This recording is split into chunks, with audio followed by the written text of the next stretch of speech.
Hey, what is up? Welcome to this episode of the Wantrepreneur to Entrepreneur podcast. As always, I'm your host, Brian Lofrumento, and you longtime listeners already know that my favorite topic to talk about is for sure marketing. Marketing powers all of our businesses. Without marketing, we just kind of have a hobby that we spend our time on. Marketing is what gets us in front of the people that we're looking to serve, and that's why I'm excited about today's guest, because she not only loves talking about marketing, but she uses the term performance marketing. Marketing that has to achieve a result and has a purpose. I'm excited to get into all of that with today's incredible entrepreneur. Her name is Marina Fomina. Marina is an experienced, results-driven marketer, and she's an ex-Amazon employee who's passionate about all things performance marketing. Based in Seattle, she and her business partner, Sandra, started their company, Marketing Works, in early 2024 to help businesses grow using the most effective digital marketing tactics. Yes, so we're not just talking high-level strategy today. If you want to know about the exact tactics to use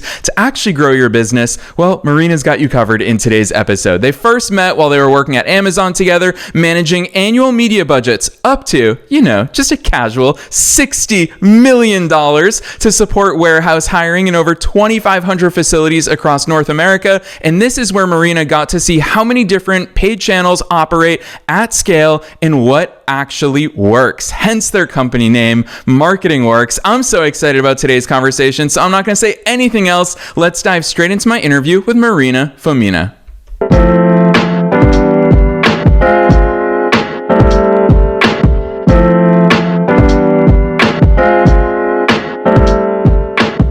All right, Marina, I am so very excited to have you here with us today. First things first, welcome to the show. Thank you, Brian. I'm excited to be here. Heck yes, likewise. I almost dropped a casual privet on you, but then I was just like, I don't know where we're going to go from there. Once you get me with cocktail, I don't know where to go. Well, you've got the basics covered, and based on our privet and cocktail, do you know the third one? What else would it be? I obviously had a show. I'm covered. I'm always good in Russian. That is exactly it. I think that 1, 2, 3 will get you into many doors in Russia and into many fun adventures. And there's one more. I think I have to share one more word that I think will unlock ultimate adventure in Russia. Can I do that? Drop it on us. Okay. When anybody proposes an idea for, hey, do you want to do this? And let's say you're a foreigner traveling Russia and you don't have enough Russian to understand what exactly they said, instead of just saying da, which is a very boring yes, which I think most people will know, you should say davai. Davai. Let's go. Marina, that's the perfect segue. Exactly. Let's go. Davai. I'm loving it. Davai. All right. Well, then you've got to kick things off. I always ask guests at the beginning of these episodes to take us beyond the bio. I want to hear all these cool things that you're doing. So I'm also going to, I guess listeners are going to learn a little bit of Russian today, because I am asking you, что ты делаешь? I love it. So what am I doing? So for those that did not understand, что ты делаешь, that's what am I doing? I'm going to take you guys back. I'm going to use a segue of my Russian heritage to take you back to when I first learned about marketing. So my mom is a serial entrepreneur, despite having lived in the Soviet Union for a long time. I was born in the Soviet Union. We immigrated when I was 10. My mom loves new ideas, big ideas. Right when the opportunity started back in the 90s, she started working with Austrian companies, Central Asian companies. Eventually that work got us to the United States. Point being, when I was 19 years old, my mom decided that what Seattle really needed was a crepe restaurant. And in Russian, this is blinchik. And so she started a restaurant called Olga's Russian Blinchiki. Can you guess? Her name is Olga. So when I was a 19-year-old, I was really passionate about how do I get my mom's restaurant to have all of the customers that we want, all of the customers that we need. Our food is so good, just more people need to know about it. And so in that young state, I started doing all sorts of things. I went to local businesses. I talked to different delivery drivers. I put up posters all over town. I called universities, organizations, created events, and I would try all these different things. And what I really, really struggled with is saying, I have all these ideas. I'm trying all these things. What the heck is actually working? And once in a while, something would work. We'd have 20 customers, 40 customers for an event. And so the big question in my mind was, how can I put a pattern on all of this? How can I size it up? How can I quantify it? How can I systematize it? I'm sure all of this chaos of activity can translate into an actual plan. And years later, I was delighted to discover the field of performance marketing. And what is performance marketing? It is data-driven marketing. In my view, it's essentially a way to throw a net of patterns across all of the chaos of human actions and messages and channels and all of the things that you might be doing with marketing. It's a way to systematize it and to use those nuggets, those flukes that work so well for your business, and to scale them.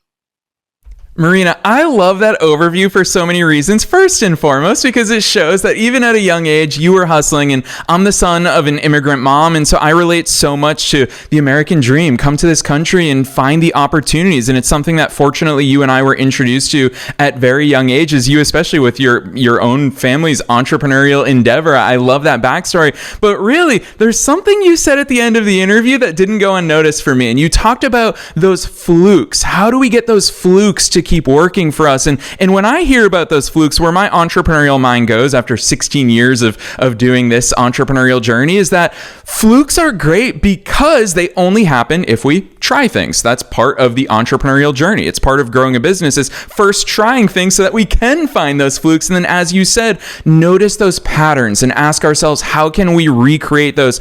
Talk to me about that approach to marketing, because I feel like so many people, we get emails from listeners where they say, can you ask our guests or your guests what the perfect marketing channels are for my business? What should I run for ads? What should my landing page look like? Marina, I want to start out first with that fluky approach to trying things. What's your approach to even beginning when it comes to marketing? Love the question. Thank you, Brian. I may have a several part answer here, so bear with me and let's dive into any aspect of it. A lot of the businesses we work with, they have really, really big dreams. And because my business partner, Sandra, and I, because we come from an Amazon background, we're really used to working at scale. And so you talked about the large budgets, we talked about the large facilities, and here we are as business owners working with businesses that are very different than Amazon as a customer, right? So there we were working from the inside out. Here we're talking with business owners. A lot of our customers have really big dreams. They want to go from household down the street to household name. And so usually what that means is they have a lot of ideas. They listen to, they have a lot of ideas for how to get the word out. They listen to a lot of online material. There's a lot of gurus, overnight gurus, right, that will say, you got to do this, you got to do that. And they have a hard time pulling all of that together. So when we start working with anybody, so I'm not going to have a, here's what you do, 1, 2, 3, follow my answer. That's going to be way too simplistic. But I will share a couple of frameworks that I personally find really helpful. For any business, I think one helpful framework to work with is, I'm going to hate myself for saying this, but the marketing funnel. And why I really, really don't like the marketing funnel is because it's a little bit too linear. And so I'm going to introduce the idea of marketing concentric circles. So if you think of the funnel, if you've seen the funnel, but if you think about it as circles and you're in the middle and your customers that you already have are right next to you, they're close, they're buying from you. The people that buy a lot are a little bit closer. The people a little bit further away, maybe they're looking at your business as a potential solution to their problem. And people further than that, maybe they've heard about you, or maybe they know that your kind of business exists. And then the people further outside of that, so think concentric circles, people outside of that don't even know that you exist, don't even know that there is a solution to their problem, right? So we like to think about, how do we build from the inside out? Or if you like the funnel, then how do you fill the funnel? Other people will use words like a bottom of the funnel approach. And so when you're starting from who knows about you? What do they love about you? What problem are you solving for them? What do they say about it? Is there an aspect of your business that really resonates with them, whether you're a service or you're selling a product? What else are they buying? We like to walk our clients through that mental framework of how do you build from the inside out? Because the simple rule there is that the closer somebody is to you, the more likely they're going to convert. If they're super far out, it's going to take a lot more to convert them. I think in a lot of the marketing world, we're used to hearing I can't say how many times I've heard the phrase, it has, research shows it takes X number of times to convert somebody to your business. And that number varies as many times as there are people, right? So that number varies a lot. And I want to challenge that idea. It's not that it takes X amount of exposures. It's truly that they need to walk through that from being on the outside of that concentric circle to closer to your business through a series of exposure is part of it, but also knowing that what you offer actually solves something for them. And so when it comes to performance marketing, I will talk about Google. So Google is where close to 90% of the internet traffic goes to find answers to their problems.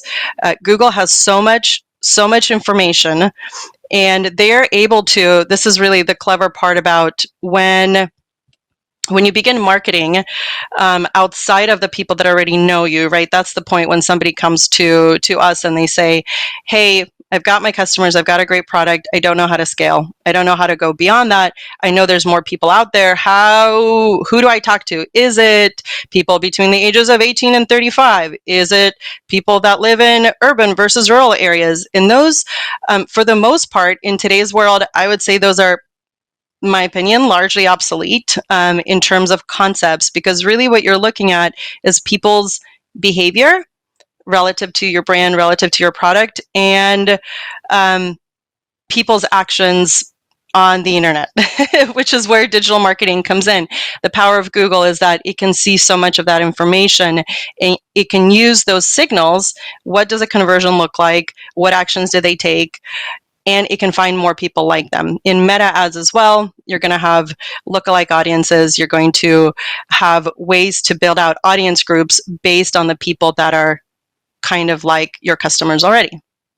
Yeah, Marina, hearing that overview from you, obviously this is such a beautiful blend of both strategic and tactical stuff. And trust me, we're going to go there in today's conversation. But what I really admire, the fact that you called out I've heard anywhere from 7 touch points to 14 touch points. I'm so glad that you called that statistic out there. 78% of statistics are made up on the spot anyway. So who knows what the real number is.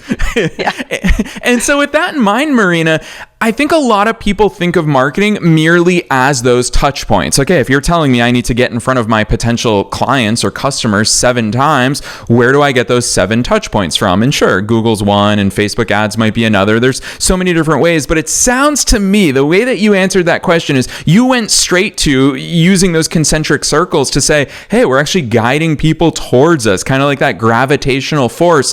With that in mind, it sounds to me like marketing is a process to you rather than the touch points. Talk to us about that approach to it and how marketing shows up in continuing service of the people that we bring into our orbit. Love that. Thank you. I like the idea of the concentric circles and how you mentioned that it was almost a magnet. I think that's a really, really great way to think about it. And if we lean further into that concentric circle idea, the mindset of the people that are furthest away, let's take an example of, let's say you sell snowboards online. I'm just making this up on the spot, but if you sell snowboards, people that are going to be really, really far out, even outside of that circle, are people that don't go outside. They don't people a little bit closer in, they're going to be outdoor enthusiasts that enjoy the sport of snowboarding. People a little bit closer in, they're going to be in market for an actual snowboard. And then people actually on your website, they're going to be looking or learning about your brand, whether it's through social media or something else, are going to be learning about your specific product and whether that's the right product for them. What I want to highlight is that within each circle, there's a different thought process, there's a different gate that somebody needs to be convinced of. So if somebody is looking at your board, they're probably looking at, is this the kind of board that will help take me to the next level? Or is this the kind of board that fits my budget? Is this the kind of board that looks amazing? It has the kind of art that expresses my individuality? Is it from a brand that I know has a really quality product? Everybody in those circles is going to have a slightly different thought process and gate and question that needs to be answered. And so if you're talking to people in the really, really broader circle that you know are outdoor enthusiasts, all you may need to do is show an amazing video of somebody riding the board and talk about if somebody, for example, supports really has a lot of value around supporting the environment. You can talk about the values of the company that makes that snowboard. Quick snippet of a video, and that gets awareness out. But if somebody is evaluating, is this the right product for me, or which product is right for me, the questions they're going to be answering are very different. What's my shoe size? How long is the board that you offer? Isn't going to get here in time so that I can actually get there. They're going to be much more tactical. And so I would encourage anybody that's thinking about the marketing strategies is think about what questions your customers at each of those gates needs to have answered, and build your marketing around answering those questions, whether it's inspirational or more something practical, like when is this going to ship so it can get to me? Yeah, Marina, hearing you talk about those, obviously you think so clearly about the different ways that we serve people at those different gates. And so with that in mind, I guess my question is, with my listener cap on, thinking about all the listeners who want to grow their own businesses is, well, who should I even be targeting? I can target people all the way out who don't even know that they're in the market for a snowboard just yet, all the way to people who are proactively right now in that buying decision, who are probably jumping on Google and saying, where do I buy a snowboard? Obviously, we can target them and serve them at all different parts of that funnel. Is it more expensive? Are there different considerations? What's your take on what that sweet spot is for how we find them, when we find them, and where we find them?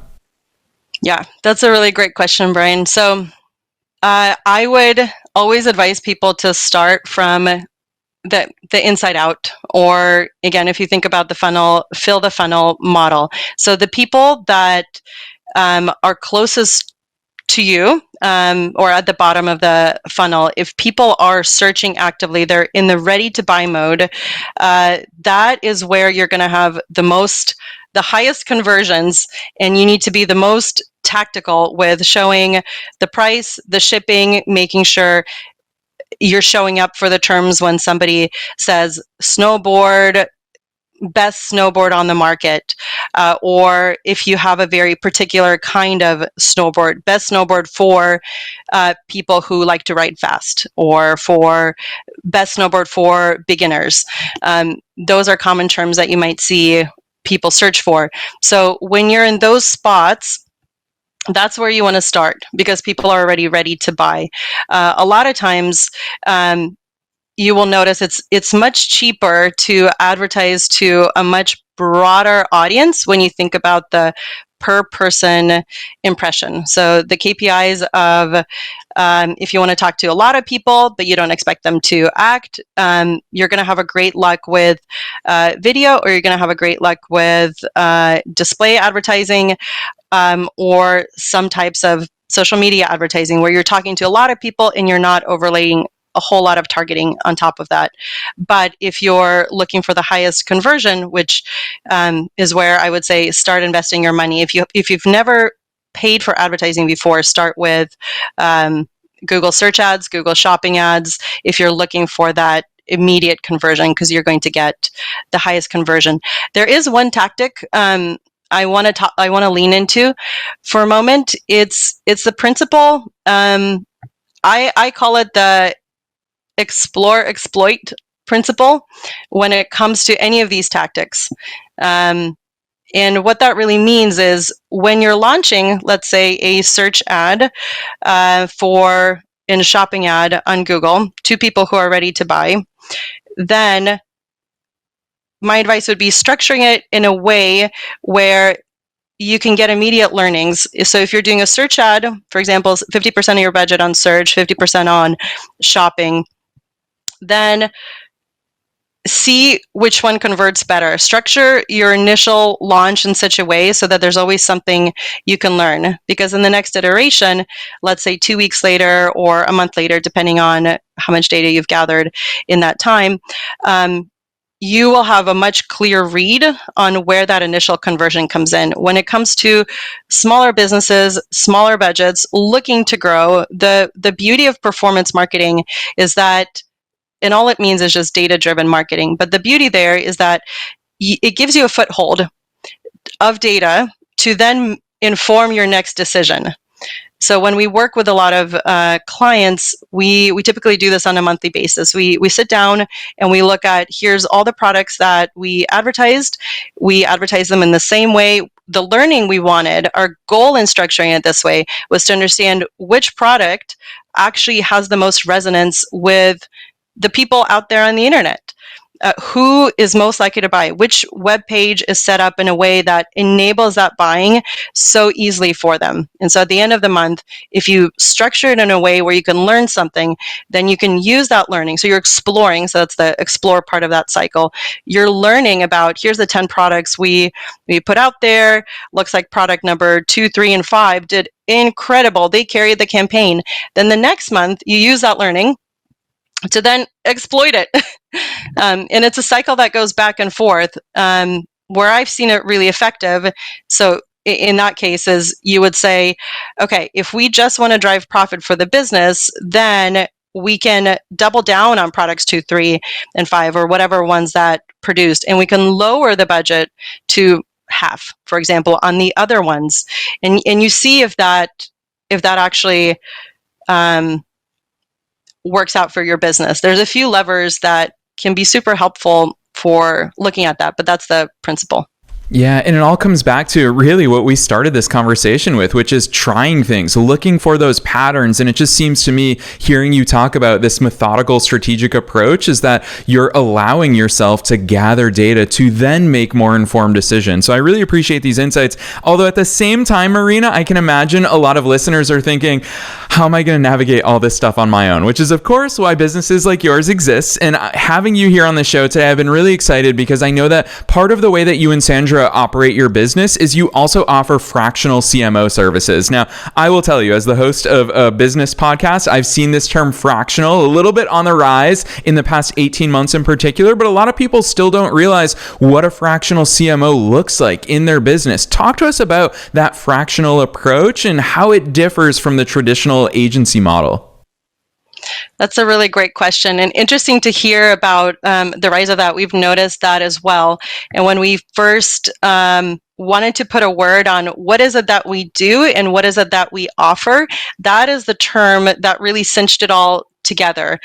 And I love that. So what that is, I think everybody will be familiar with what a traditional CMO in a company would do, and that would be, just very plainly speaking, it'd be somebody that oversees all of the marketing activity and knows everything that goes on in marketing, from creative to all of the different channel marketing to budgets that would get used there, et cetera, to potentially the customer life cycle, and what happens after you acquire customers, so customer engagement. So it could be any of those things or any combination, right?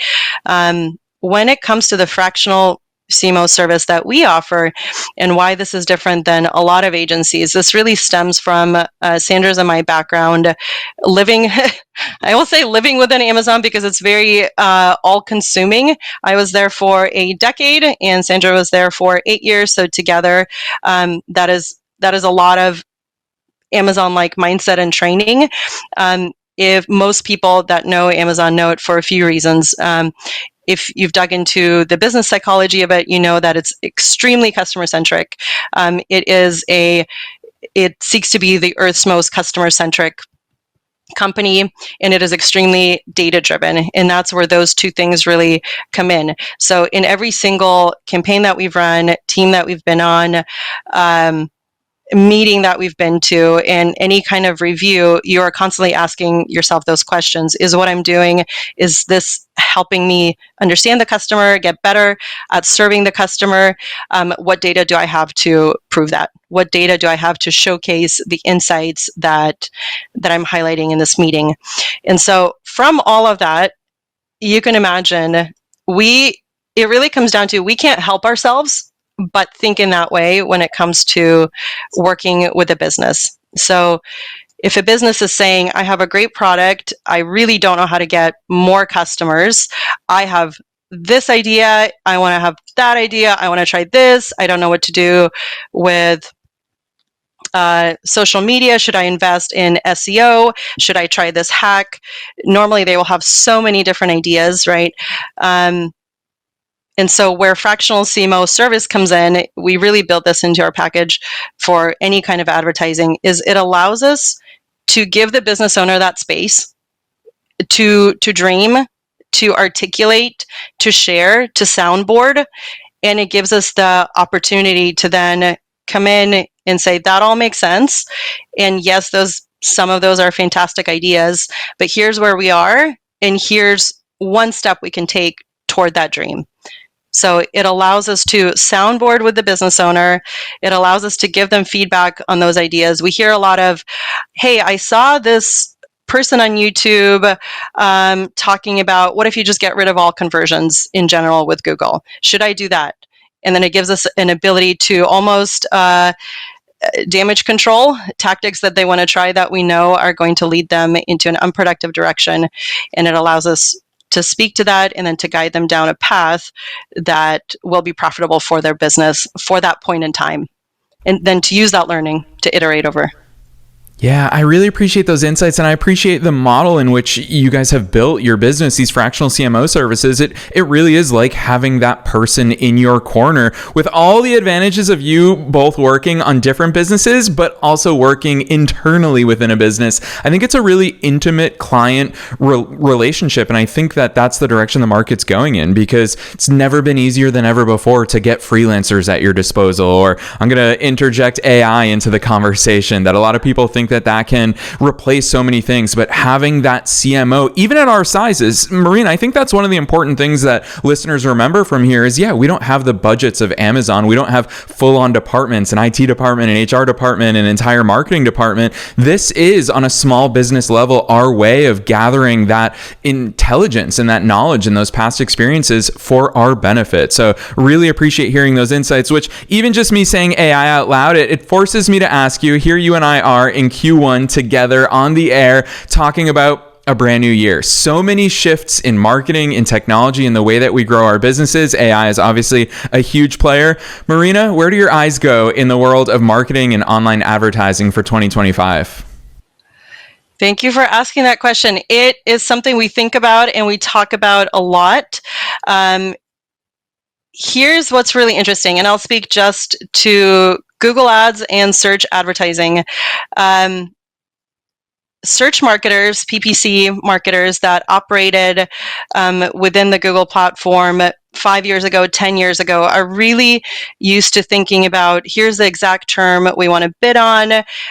We don't want to go broad. We want to cap our budget per click at $2, $1, whatever that is. They're used to having a high degree of control, and a lot of the work of an agency that would manage PPC campaigns would be to be hands-on, moving around tiny fractional budgets from one keyword to the next, looking at what competitor keywords are, and managing between all of those tiny little actions. It would be extremely operationally intensive.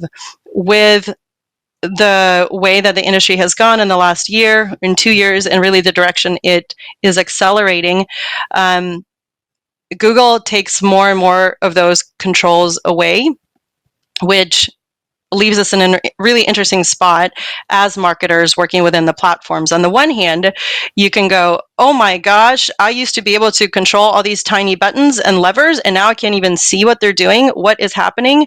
On the other hand, you're leveraging, you don't have to be in the system spending hours and hours doing those things. The AI systems that Google has continuously develops, the algorithms that they continuously develop, the new data systems that they plug in, they are there to do all of those tiny movements for you. And so it leaves you as the marketer in a spot, like if you're running a PMAX campaign, that's a really great example of something that when it first came on the market, there was a lot of panic around, what does this thing do? I can't control anything. And then many search marketers saw great success with it. And now it's a question of, now the AI is running away with my campaign. I can kind of see it. So it leaves you in a really interesting spot as a marketer, thinking, how do I use this to my advantage, knowing that I've saved actually hours a week, many, many hours from moving around tiny levers to now I need to look at a big picture. So it leaves you in that spot. And that's where the strategy of how you build campaigns and the data that you learn from them comes in. And that's where, for us, I'll use a metaphor. I really like thinking about algorithms as pets. I like to think of it as one campaign, I like to think of it as a dog or a puppy, where it will explore really widely. If you don't give it a lot of training, if you don't give it a lot of signals and insights, it will explore so widely. I'll give you an example. Every time that we launch a brand new campaign for a brand new business that has never advertised on Google, if we are to use 10 broad match keywords, within a week, there will be 1,000 search terms that it will have bid on to show an impression to. It multiplies insanely. And if you don't implement any controls or any discipline with training that puppy algorithm, then you're going to get really wild results, really, really wild results, and it will decay over time. So a completely hands-off approach, meaning, okay, Google AI, go take it away from me. Here's my website, just drive me traffic. It's very, very few signals. And so if you don't optimize it, that means you just give it an initial idea, and then you expect it to go and do the work for you. And it will go and it will waste your money so quickly. And so the steps as a marketer that you have to take is, one, understanding all of the levers of control that you have and all of the signals that you can continuously use to refine what that algorithm is doing, so that you train it to point in the right direction. There's way too much information out there for anybody to keep up with. There's Google quotes, there's 15% of search terms are new every single day. That is a tremendous amount because there's 3 million searches per minute in the US alone. That is just a tremendous amount. How do you keep up on it? So you train the algorithm by understanding, hey, if I can do negative keywords, I'm going to review those negative keyword lists. I'm going to implement scripts so that they push negative keywords my way and recommendations. And then that's one phenomenal layer of control that you can have, is implementing a lot of negative keywords and watching which direction the algorithm goes in. Woof. Listeners, do you see what performance marketing means to Marina? There are so many things, Marina, that you've dropped on us in such a short amount of time here today, both strategic and tactical and really important considerations. I love that pet analogy because you're right. As someone, I remember when I first started my business back in 2008, I remember the first ad dollars I ever spent were back in 2012. And sure, I could launch, Google was handing out those free ad credits like candy, and they still are. Yeah, and they still are. And it disappears really quickly because a lot of that is just, do you know how to get that data that you're looking for back so that it's valuable and you can learn from it and you can actually get results? So, Marina, it's really incredible hearing these insights. I knew that time would fly by today. So for this last question, I want you to put your entrepreneurial hat on, because not only are you a subject matter expert when it comes to all these performance marketing things we've talked about today, but you're also one of us. You're also a fellow entrepreneur. So with that in mind, what's the one piece of advice that you want to give our listeners today, knowing that they're both entrepreneurs and entrepreneurs at all different stages of their growth journeys? What's that one thing that you want to leave them with? I want to talk about something that we've coined as the 30-second test. I think that's a thing everybody can remember, and you can apply it in every single marketing campaign that you do. When you launch, so what is this? When you launch an ad, and I'll speak to just advertising, any kind of journey that you want to take, your customers to take. So you launch an ad, you expect them to see it, click on it, and then get somewhere. And in more complex forms, maybe there's things that they download, etc. But in a very simple form is they see it, they choose that thing to click on, so they take an action, and then they see something. So looking at data,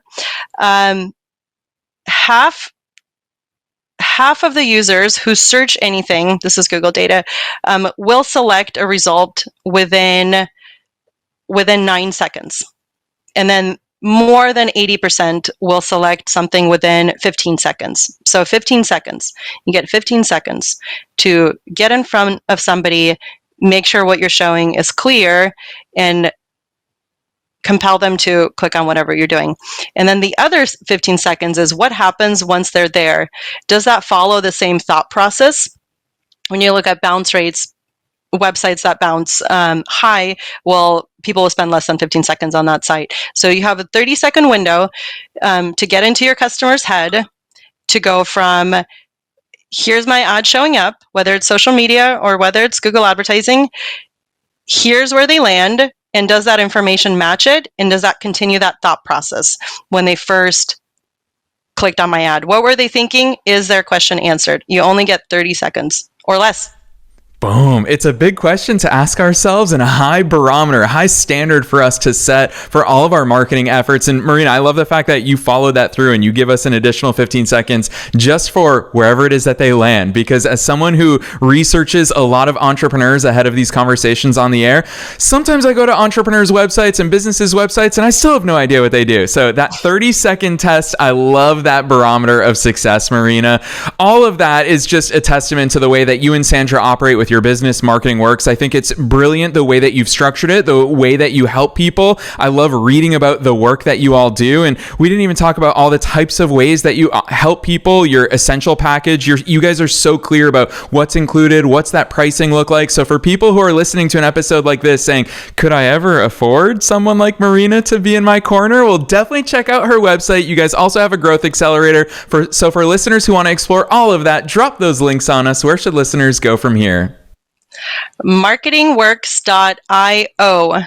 You can check us out if you need to talk through an idea, schedule a discovery call, absolutely free to those who want to talk about how to take their marketing to the next level and how to leverage performance marketing. But I would also love listeners to just connect with me on LinkedIn, because I love growing my community of fellow entrepreneurs and people that want to learn and talk about marketing.